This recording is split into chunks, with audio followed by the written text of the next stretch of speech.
উপরে আসমান নিচে মাটি। আর আজকের রোস্টটা হবে একদম খাঁটি। সুরেশ খাটি সরিষার তেল, আহারে সুরেশ খাটি সরিষার তেল। না না না, আমি সরিষার তেলের বিজ্ঞাপন দিতে আসি নাই। আজকে আমি হিরো আলমের ফুল আরবি গানটাকে রোস্ট করতে আসছি। বলেন কি? কি আর বলবো আপা, এত কষ্ট করে ভিডিও বানাই কিন্তু আপনারা লাইক করেন না কেন? আপনারা লাইক করেন না কেন? কে জন্য please like me, please please. তোর মাথা নষ্ট। আজকের ভিডিওটা আপনাদেরকে শেষ পর্যন্তই দেখতে হবে, কারণ তব বেটা লকডাউনে কোনো কাজ আছে নাকি? হ্যাঁ, বসে বসে ভিডিও দেখো যাও। ও আমিল ইল্লিসু আলবি মাল্লা ফিহা বিঙ্গল দিলহা কিল হে কেউ। কি বলছিস তুই? হোয়াটসঅ্যাপে বিপরীত দিছি সাই ব্যাক উইথ আনাদার ভিডিও। কেমন আছেন সবাই? আশা করি ভালো আছেন। সো একটা প্রবাদ আছে, চুরি বিদ্যা বড় বিদ্যা, যদি না পড়ো ধরা। মানে আমাদের হিরো আলম একটা আরবি গান বের করছে, এটা সম্পূর্ণটাই চুরি করা। এত কিছু হয়ে গেছে অথচ আমি কিছুই জানি না। আপনি জানবেন কিভাবে? আপনি তো ঘুমে থাকেন, হুঁশ থাকে না। ও আচ্ছা। জান্নিল জান্নি জান্নিল জান্নি আল্লাহ ইকরিমনি ফিহা। জাম্মিল জান্নি আল্লাহ ইকরিমনি ফিহা। হিরো আলম গান চুরি করছে মানলাম, কিন্তু আমার কথা হলো এই লকডাউনের মধ্যে ভিডিও শুট করার জন্য হিরো আলম সৌদি আরবে গেল কিভাবে?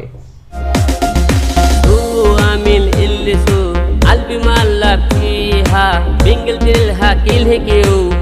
কি সুন্দর।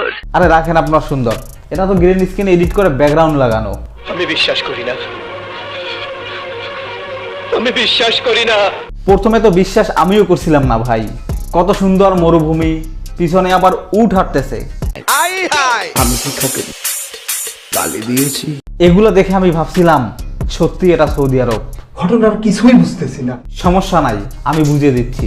থ্যাঙ্কস। আমি আমার আগের ভিডিওতে বলেছিলাম হিরো আলম অনেক বুদ্ধিমান। একে তো অন্যের গান চুরি করছে, দ্বিতীয়ত প্রেম যমুনার স্তরে প্রথম ভিডিও ভাইরাল হওয়ার পরে যখন সবাই রোস্ট করতেছিল এবং সবাই বুঝতে পেরেছিল যে এটা প্রেম যমুনা ঘাটের চর, তখন হিরো আলম লাখ লাখ টাকা খরচ না করে গ্রিন স্ক্রিনের মাধ্যমে ভিডিও এডিট করে সোজা সৌদি আরব চলে গেছেন। আলবি মাল্লা ফিহা বিঙ্গল দিলহা কিল হে কেউ।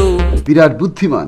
আপনি ঠিকই বলেছেন, হিরো আলম বিরাট বুদ্ধিমান। কারণ এখন পর্যন্ত বাংলাদেশের কোনো শিল্পী চাইনিজ ভাষায় এবং আরবি ভাষায় গান বের করতে পারেনি, কিন্তু শুধুমাত্র আমাদের হিরো আলমই পেরেছে। ওয়ালাল্লান্দাং সিং সাং ফিউ সিং হে ওয়াদাই গাং গাং ক্যাওয়াং। শালা এটা একটা জিনিসই রে।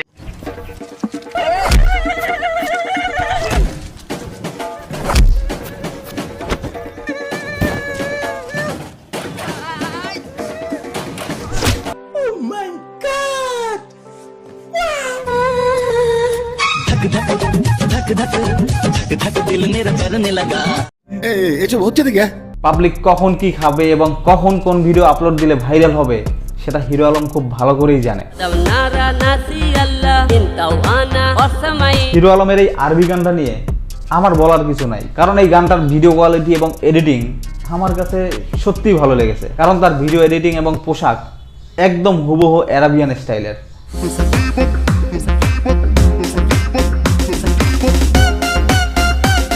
ছোট্ট একটা কথা বলি, এই গানের ভিডিওটা যদি পুরোটাই প্রেম যমুনার চরে শুটিং করা হতো তাহলে আমার রোস্টিং এর স্টাইলটাও পরিবর্তন হয়ে যেত। কি বলছিস তুই? কারণ জলিল ভাইয়ের 120 কোটি টাকার সিনেমা যখন গ্রিন স্ক্রিন দিয়ে এডিট করা হয় তখন হিরো আলমের এটা তো কিছুই না। আমি আর বেশি কিছু বলতে চাই না, ভিডিওটা আজ এ পর্যন্তই। ভিডিওটা ভালো লাগলে লাইক করো, কমেন্ট করো আর অবশ্যই শেয়ার করে দিও। সো দেখা হচ্ছে পরবর্তী নতুন কোনো ভিডিওতে নতুন কোনো বিষয় নিয়ে। সে পর্যন্ত সবাই ভালো থাকবেন, সুস্থ থাকবেন। দিস ইজ সাইফ, আল্লাহ হাফেজ।